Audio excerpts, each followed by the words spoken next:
Sinongwati jagat kinari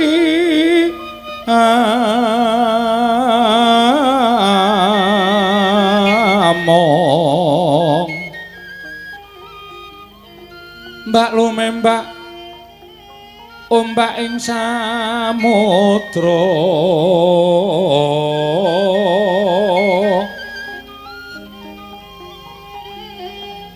ae ana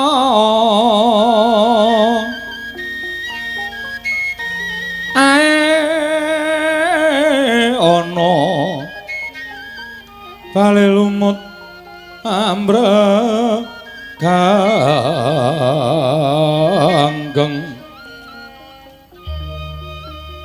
aita dedenceng-dencengan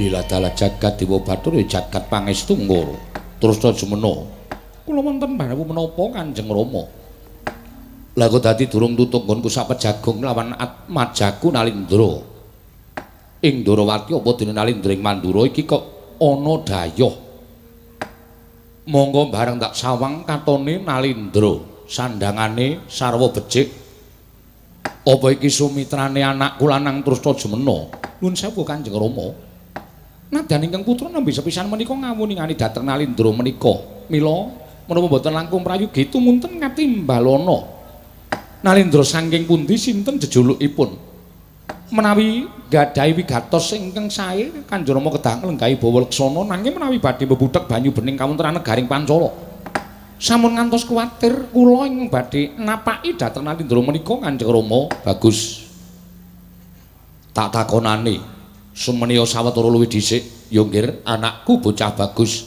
sampun boten kirang prayogi piswanipun ingkang putra pun Tresna Jemena nuwun sewu Kisana Gladiwanuh nggulang tepang kula dereng nate pinanggih kaliyan panjenengan mongko nitik ageman ingkang sampun panjenengan agem panjenengan menika nedahaken satunggiling Nalindra panjenengan menika Nalindra saking pundi sinten jejulukipun Kisana Wiladala Kisana Gladiwanuh nggulang tepang menawi dipun marangaken kula badhe nyuwun mriksa panjenengan menika Nalindra saking pundi sinten jejulukipun Kisana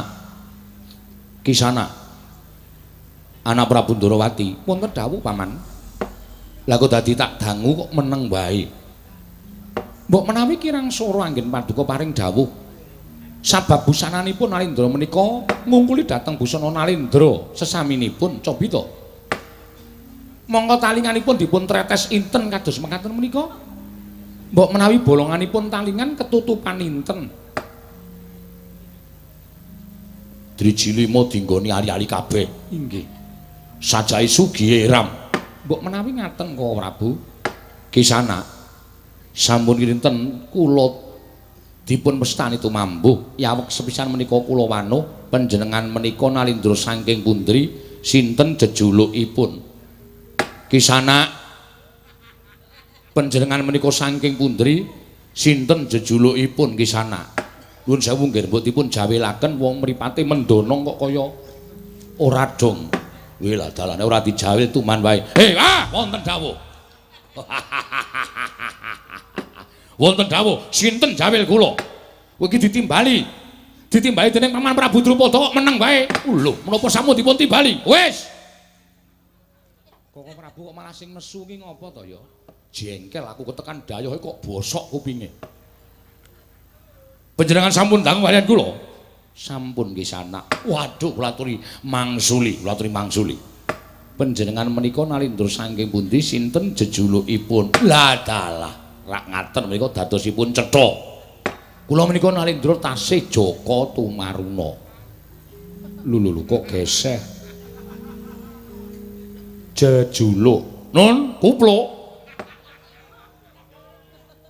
sampun cetha kok Prabu piye pancen Nalindra sugih ning budhe lho lah kok engko gek rada lamur barang Mbok menawi ngaten kok Prabu. Jejuluk. Nun, jejuluk. Dijulukke. Jejuluk. Wo jejuluk. Inggih. Adalah. Yun pangapunten, yun pangapunten.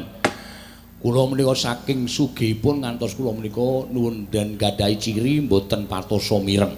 Oh, ngaten. Inggih. Lajeng sambetipun menapa kalian Rajakaya kok mboten patosa mireng? Mergi kula menika nek maem lawuhipun inten. Oh, ngaten nggih. Tirah-tirah negari kula. Saking negari pundi? Kula wingking saking negari ing Tarbelo Suket. Terbelo napa Tarbelo? Tarbelo inggih saged, Terbelo inggih saged. Jejulikipun Prabu, kula Prabu Surasekti. Wonten ing mestani Prabu Wirambana Dewa. Wonten ing mestani Prabu Lokayanti. Dasanama kula kathah sanget. Mekaten. Inggih. Ugi Prabu Sunya Sekti. Inggih. Ugi Prabu Nurboe.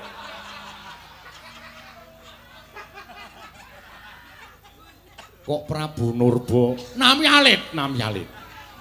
Nami kula menika nalika alit kula dipun paringi nami dhateng tiyang sepuh kula Nur. Utawi ingkang mestipun cahaya. Supados gesang kula menika mawa cahya nyatanipun tiyang sepuh kula anggenipun gadhang kalian kula numusi sak menika kula dados ratu sugih mblegedhu kula ratu sing pancen kesugihan kula persasat seprapat jagat. Oh inggih kula nderek binga kedah inggih menapa leres kula sowan kesanipun Sang Prabu Drupada kula ingkang nami Prabu Drupada nalindring Pancala. Walah kula janjanipun sampun priksa, kula sampun mireng kondhangipun Prabu Drupada negari Pancala menika ngumandang ngantos negari kula. Ning sareng kula dumugi alun-alun negari Pancala, jebul ngumandangi negara Pancala menika mboten kaya ingkang dikabarke tiyang-tiyang. Negara Pancala jarene negara sing gedhe. Negara Pancala menika jarene negara sing gemah ripah lojinawi. Ning sareng kula tiliki wonten mriki, kula dumugi mriki, Pancala menika mboten wonten sak praskawanipun negari kula. Kaendahanipun kalah kaliyan negari kula. Makmuripun kawula kalah kaliyan negari kula. Inggih. Kekiyatanipun piyambak-piyambak panjenengan sampun ngantos supe panjenengan kula dipun sembah dening para kawula kedah mituruti dhateng menapa panjalukipun para kawula. Inggih, kula sampun ngertos sepuh kula tinimbang panjenengan, pengalaman kula tinimbanganipun Sang Prabu Wirambana Dewa. Lokayanti. Inggih, kula namung ngemudaken. Amargi panjenengan dados nalindra menika dipun sengkuyung dening para kawula. Menawi panjenengan boten gatosaken para kawula, menika tegesipun panjenengan menika nyupekaken dhateng para kawula. Kados kula. Kula menika ugi wonten negari kula dipun pilih dening para kawula. Ning kula mboten ginake arta. Telas kula sekedhik. Oh inggih. Kawula sami tresna kaliyan kula. Inggih, sami kaliyan kula. Wah, niku sing apik kaya ngoten niku. Ora kok dadi ratu kok nyebar duit. Dadi ratu kok menehi duit para kawula, kowe milih aku. Ning barang dipilih lali. Niku ratu Majnun kaya ngoten niku. Inggih, kasinggihan mekaten. Mriki kula kinten boten wonten pangestunipun Prabu Lokayanti Wirambana Dewa. Mboten wonten sinuwun. Syukur. Lah ngaten menika leres. Nggih, nuwun sewu. Wonten pendhapi kok kathah para priyagung menika anak kula ing Ndarawati, anak Prabu Sri Bathara Kresna. Anak Prabu Sri Bathara Kresna kasinggihan mekaten. Kapernah putra kalian panjenengan. Menika kapernah anak kalian kula. Welah dalah edian. Bejo kemayangan, persasat kenugrahan. Kula saged pinanggih kalian Ratu Ndarawati. Waduh, wonten negari kula menika sedaya kawula kula kedianan kalian Ratu Ndarawati. Ingkang nami Prabu Sri Bathara Kresna. Sinuwun, Ndarawati kula ngaturaken sembah pangabekti kula kunjuk. Inggih, kisanak kula tampi dawah sami-sami dipun sekecaken anggenipun lenggah. Matur sembah nuwun. Wah, ngendikanipun renyah. Menawi panganan kaya peyek. Inggih. Ingkang inggil menika kadangipun sepuh anak kula Mandura. Sinten naminipun?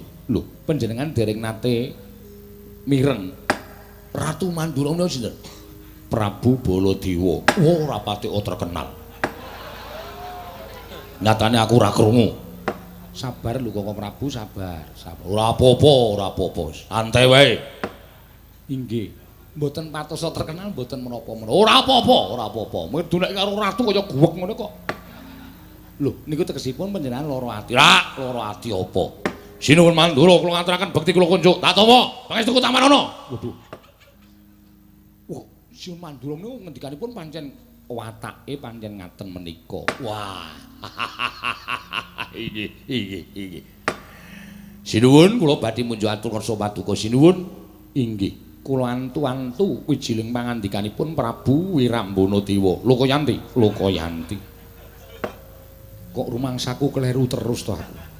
Nyebut Lokayanti njaluk disebut Wirambana Dewa, Wirambana Dewa njaluk disebut Lokayanti. Kalih kedah dipun sebut sedaya. Mergi negari kula menika nek munjuk atur karo Nalindra ing Tarbela Suket nganti ora nyebut jenenge loro. Utawa telu nek ping siji terus kula gantung. Ngaten. Nggih, mila wonten negari kula menika sembah bekti kula katur sinuwun Prabu Wirambana Dewa inggih sinuwun Prabu Lokayanti. Menika nembe kula apunten. Oh nggih, nai ngaten kedah kalih. 3. Lho. Kalih kemawon cekap. Kalih kemawon. Wigatosipun menapa sinuwun? Lah menika ngaten sinuwun. Awong tanpa warni kula menika nadyan Nalindra ning kula menika nggadahi pepunden. Lho, pepunden kados pundi? Nadyan kula menika Nalindra nanging kula menika nggadahi sesembahan. Inggih menika Nalindra ing Paranggubarja jejuluk Prabu Jungkung Mardya.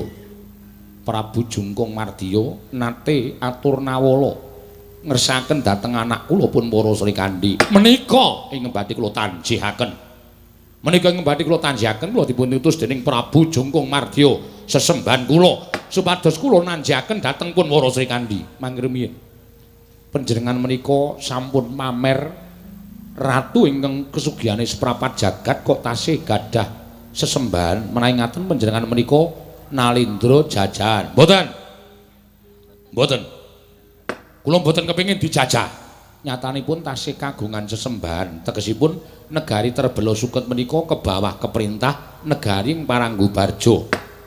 Mboten dipun jajah, namung negari kula dipun dadosaken setunggal kalian Paranggubarja.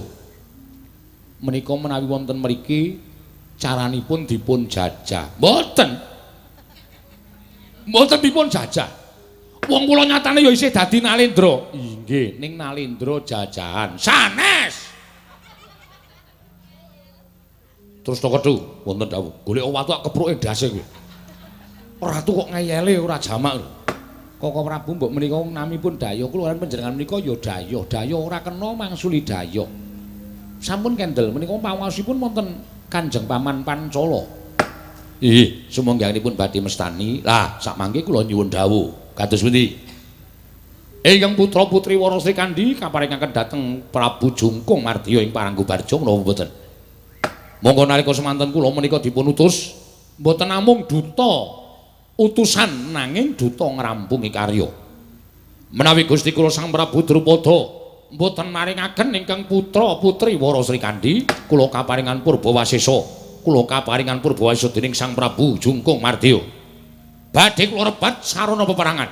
Kula aturi jaga jagang sing jero, beteng sing kandel. Kula mboten badhe ajrih ngrangsang baluwerti negaring Pancala.